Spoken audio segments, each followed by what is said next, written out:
झेप मराठी, आरसा महाराष्ट्राचा। मसाज पार्लरच्या आड देहविक्रीचा व्यवसाय।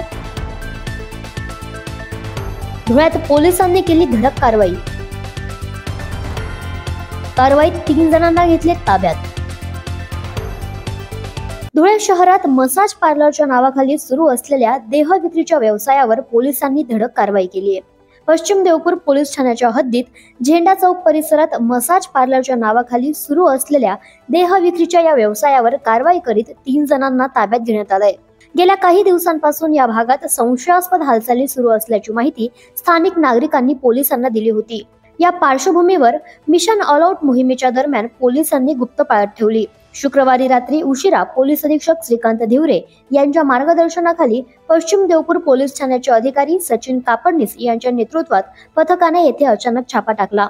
या कारवाईत 2 तरुणी आणि एका तरुणाला पोलिसांनी ताब्यात घेतले असून संबंधितांविरोधात गुन्हा दाखल करण्याचे काम रात्री उशिरापर्यंत सुरू होते। पोलिसांच्या या धडक कारवाईनंतर परिसरातील नागरिकांनी समाधान व्यक्त केले असून अशा बेकायदेशीर व्यवसायांवर नियमित कारवाईची मागणी केली आहे। अशाच वेगळ्या आणि ताज्या बातम्यांसाठी पाहत रहा झेप मराठी, आरसा महाराष्ट्राचा। संपादक प्राध्यापक अनिल चव्हाण, धुळे।